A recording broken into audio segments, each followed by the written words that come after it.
Hello बच्चों, good morning. आपका Shashikant class channel में आपका स्वागत है। आज हम आप लोगों को दुर्गा पूजा के अवसर पे कुछ ऑफर लेकर आए हैं 10th क्लास के लिए। जो भी बच्चा 10th क्लास में इस बार एग्जाम देना है, क्रैश कोर्स के रूप में मैथ और फिजिक्स पढ़ाएंगे। हम आपको पूरे कंप्लीट कोर्स कराएंगे मात्र 90 डेज में। जो भी बच्चा कमजोर विद्यार्थी है या जो भी जिनका भी छूट गया है वो पढ़े और चैनल को सब्सक्राइब करें और शेयर भी करें। देखिए, देर ना करते हुए स्टार्ट करते हैं। फिजिक्स 10th चैप्टर का पहला चैप्टर है। पहला चैप्टर है प्रकाश का परावर्तन। हम लोग प्रकाश का परावर्तन में देखेंगे क्या है प्रकाश का परावर्तन। हाँ, व्हाट इज रिफ्लेक्शन।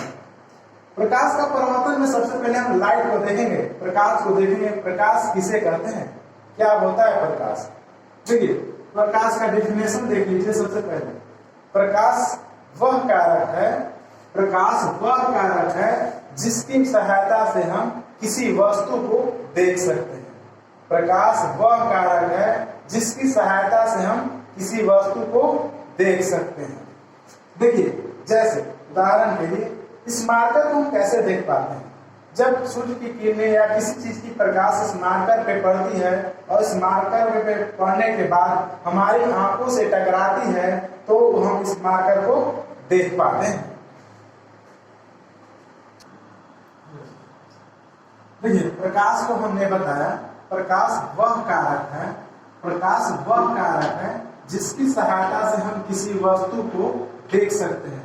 यानी कहने का मतलब ये है कि हम प्रकाश को, किसी वस्तु को प्रकाश की उपस्थिति में ही देख सकते हैं। अगर प्रकाश नहीं होगा तो हम किसी भी वस्तु को नहीं देख पाएंगे। जैसे हम लोग रात के अंधेरे में किसी वस्तु को क्यों नहीं देख पाते हैं, क्योंकि वहां पे लाइट नहीं होता है और लाइट का रिफ्लेक्शन नहीं हो पाता है, परावर्तन नहीं हो पाता है। तो देखिए, लाइट को प्रकाश के स्रोत, सोर्स ऑफ लाइट। अब सोर्स ऑफ लाइट क्या है, प्रकाश के स्रोत क्या है। देखिए, वे सभी वस्तु में जिससे प्रकाश उत्सर्जित होती है उसे सोर्स ऑफ लाइट कहते हैं। वे सभी वस्तु में वैसी वस्तु जिससे एक प्रकाश निकल रहा है, उत्सर्जित हो रहा है, उसे क्या बोलेंगे, प्रकाश के स्रोत बोलेंगे, सोर्स ऑफ लाइट। जैसे एग्जाम्पल के लिए सूर्य से प्रकाश निकल रही है तो क्या हो गया, सूर्य हो गया प्रकाश के स्रोत। जैसे जलता हुआ बल्ब ये प्रकाश का स्रोत हो गया क्योंकि इससे प्रकाश निकल रही है, उत्सर्जित हो रही है। जैसे तारे से भी प्रकाश निकल रही है, उत्सर्जित हो रही है, ये भी प्रकाश का स्रोत है। देखिए, फिर आगे प्रकाश के आधार पर वस्तु को दो प्रकार में बांटा गया है। प्रकाश के आधार पर वस्तु को दो भागों में बांटा गया है। वस्तु को प्रकाश के आधार पर दो भागों में बांटा गया है। पहला प्रदीप्त वस्तु,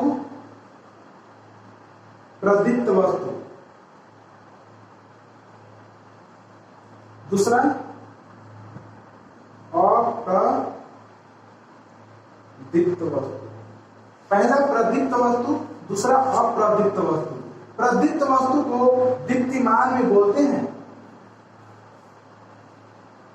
दीप्तिमान।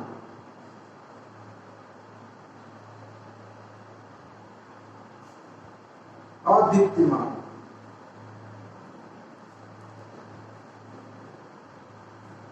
देखिए, प्रकाश के आधार पर वस्तु को दो भागों में बांटा गया। पहला प्रदीप्त वस्तु, दूसरा अप्रदीप्त वस्तु। इसको लुमिनस बोलते हैं, इसको नॉन लुमिनस बोलते हैं। यानी जिससे भी प्रकाश उत्सर्जित होती है, निकलती है, उसे क्या बोलेंगे, प्रदीप्त वस्तु। प्रदीप्त वस्तु को क्या डेफिनेशन होगा, जिससे भी प्रकाश उत्सर्जित होती है, निकलती है, उसे क्या बोलेंगे, प्रदीप्त वस्तु। अप्रदीप्त वस्तु किससे बोलेंगे, वैसी वस्तु जिससे प्रकाश नहीं निकलती है उसे अप्रदीप्त वस्तु या अदीप्तिमान वस्तु कहते हैं। प्रदीप्त वस्तु को क्या उदाहरण होगा, जितने भी प्रकाश के स्रोत हैं, प्रकाश के स्रोत जितने भी हैं वो प्रदीप्त वस्तु के उदाहरण होंगे। और अप्रदीप्त वस्तु का उदाहरण बेंच, पंखा, कुर्सी, टेबल जितना है जिससे प्रकाश नहीं निकलती है उसे अप्रदीप्त वस्तु कहते हैं। देखिए, अप्रदीप्त वस्तु के बारे में बताना है। तो प्रदीप्त वस्तु को इंग्लिश में लुमिनस बोलते हैं क्या कहते हैं? प्रदीप्त वस्तु को। वैसी वस्तु जिससे प्रकाश उत्सर्जित होती है। उत्सर्जित का मतलब क्या होता है? निकलती है। वैसी वस्तु जिससे प्रकाश निकलती है उसे क्या बोलते हैं? प्रदीप्त वस्तु। जैसे तारे, जलता हुआ बल्ब, सूर्य, इससे प्रकाश निकलती है उसे क्या बोलेंगे? प्रदीप्त वस्तु। यानी जितने भी प्रकाश के स्रोत हैं वो सभी प्रदीप्त वस्तु हैं, ल्यूमिनस हैं। दूसरा है एक अप्रदीप्त वस्तु है, नॉन ल्यूमिनस। नॉन ल्यूमिनस किसे कहते हैं? वैसी वस्तु जिससे प्रकाश उत्सर्जित नहीं होती है। वैसी वस्तु जिससे प्रकाश उत्सर्जित नहीं होती है। कहने का मतलब यह है कि वैसा वस्तु जिससे प्रकाश नहीं निकलता है उसे क्या बोलेंगे? अप्रदीप्त वस्तु, ल्यूमिनस। जैसे एग्जांपल के लिए लकड़ी से प्रकाश नहीं निकलती है।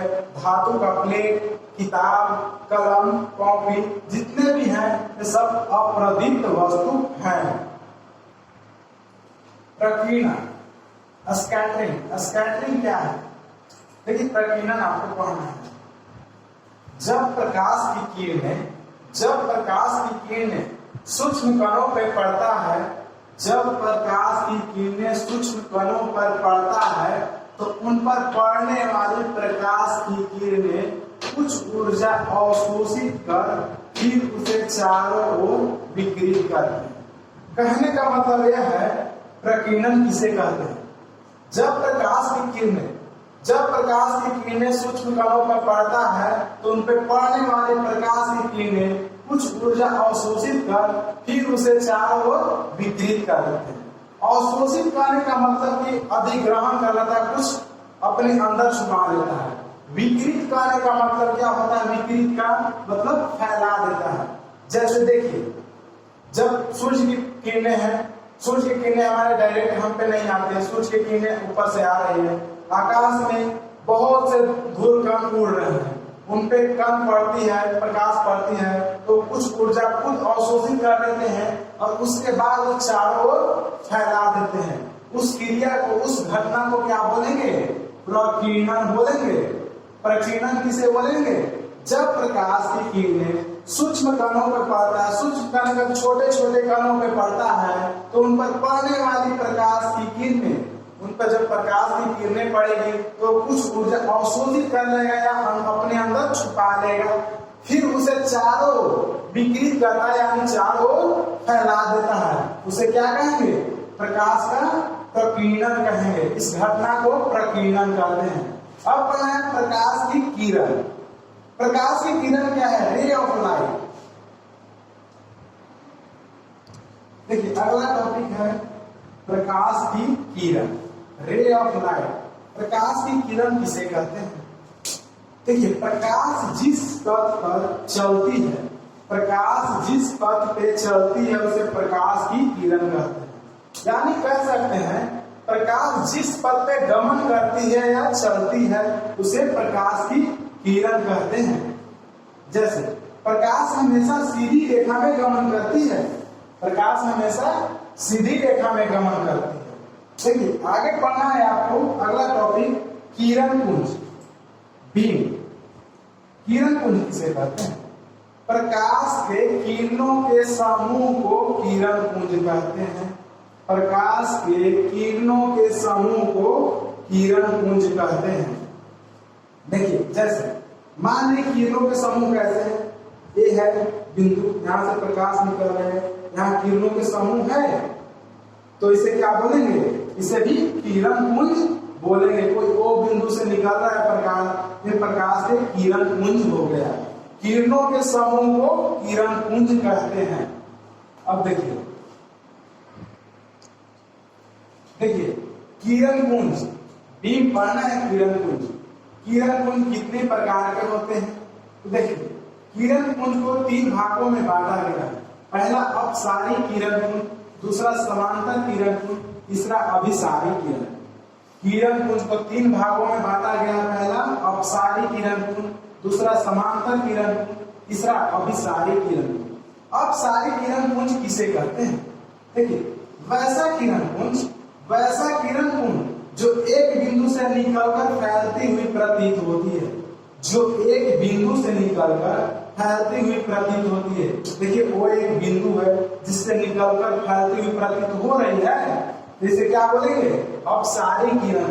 जैसे आपको अगले चैप्टर में अवतल लेंस पढ़ना है, अवतल लेंस भी यही काम करता है, अवतल लेंस भी यही काम करता है, किरण को फैलाती है। दूसरा है समांतर किरण। समांतर किरण पुंज किसे कहेंगे? वैसा किरण पुंज जो एक दूसरे को समांतर हो, वैसा किरण पुंज जो एक दूसरे को समांतर हो। समांतर कहने का मतलब समझते हैं? समांतर कहने का मतलब ये है कि किरण पुंज एक दूसरे को कहीं भी नहीं काटती है, एक दूसरे को कहीं भी नहीं काटती, उसे क्या बोलते हैं? समांतर बोलते हैं। तीसरा है अभिसारी किरण पुंज। अभिसारी किरण पुंज किसे कहते हैं? देखिए अभिसारी किरण पुंज किसे कहेंगे? वैसा किरण पुंज जो एक बिंदु पर आकर मिलती है। जैसे देखिए एक किरण पुंज है, आ रही है और एक बिंदु पर वो बिंदु पर मिल रही है, इसे अभिसारी किरण पुंज कहेंगे। अभिसारी किरण पुंज आगे चैप्टर में पढ़ना है, अपवर्तन उसमें पढ़ना है। उत्तल लेंस, उत्तल लेंस को भी अभिसारी लेंस कहते हैं क्योंकि वो अभिसारी लेंस की तरह ही काम करता है। उत्तल लेंस का भी वही काम है, प्रकाश को एक जगह एकत्रित करना, इसीलिए उत्तल लेंस को अभिसारी लेंस भी कहते हैं। और अवतल लेंस को किस क्या बोलते हैं? अपसारी लेंस बोलते हैं। किरण पुंज, किरण पुंज 3 प्रकार के होते हैं। किरण पुंज कितने प्रकार के होते हैं? 3 प्रकार के होते हैं। पहला अपसारी किरण पुंज, जिसे इंग्लिश में डाइवर्जिंग बीम बोलते हैं। अपसारी किरण पुंज किसे कहते हैं? वैसा किरण पुंज, वैसा किरण पुंज किसी एक बिंदु से निकलती हुई प्रतीत होती है। वैसा किरण पुंज जो किसी एक बिंदु से निकलती हुई प्रतीत होती है। देखिए यहाँ पर वो बिंदु है, वो बिंदु से सारे निकलती हुई प्रतीत हो रही है, इसे क्या बोलेंगे? अपसारी किरण पुंज। दूसरा होता है समांतर किरण पुंज, पैरेलल बीम। पैरेलल बीम किसे कहते हैं? वैसा किरण पुंज जो एक दूसरे के समांतर हो, वैसा किरण पुंज जो एक दूसरे के समांतर हो। समांतर कहने का मतलब समझते हैं? कहने का मतलब यह है कि जहां तक भी जाए एक दूसरे को कभी काटती नहीं है, समांतर किरण पुंज, तो इसे क्या बोलेंगे? समांतर किरण पुंज। तीसरा है अभिसारी किरण पुंज, जिसे कन्वर्जिंग बीम भी बोलते हैं। वैसा किरण पुंज, वैसा किरण पुंज जो एक बिंदु पर एकत्रित होती है, ये जो एक बिंदु पर एकत्रित करती है किरण को, उसे क्या बोलेंगे? Converging beam. जैसे हम लोग जब छोटा थे, बच्चा थे, तो स्टोन बॉक्स में एक लेंस दिया रहता है, उससे पन्ने जल जाते हैं, वो अभिसारी किरण पुंज का काम करती है, जो एकत्रित कर वहां पे ताप को अधिक कर देती है, तो उसे जलता है, उसे क्या बोलेंगे? अभिसारी किरण पुंज। ये आपका तीनों डिफिनेशन हो गया। चलिए आज का सेशन इतना ही पे अंत करते हैं, और आपको अगले वीडियो में और आएगा प्रकाश का परावर्तन, जो इस चैप्टर का मूल आधार है, जो पढ़ना है। देखिए ज्यादा से ज्यादा हो सके शशिकांत क्लासेस चैनल को सब्सक्राइब करें, लाइक करें और शेयर करें, जिससे जो भी कमजोर विद्यार्थी है, जिनका भी छूट गया है, जो बच्चा नहीं पढ़ पाए हैं, उन्हें हेल्प मिले। अब क्रैश कोर्स के तौर पे मात्र 90 डेज में है, लास्ट मौका है 0 से हीरो बनने का, ये आप गंवाए ना। जय हिंद, जय भारत।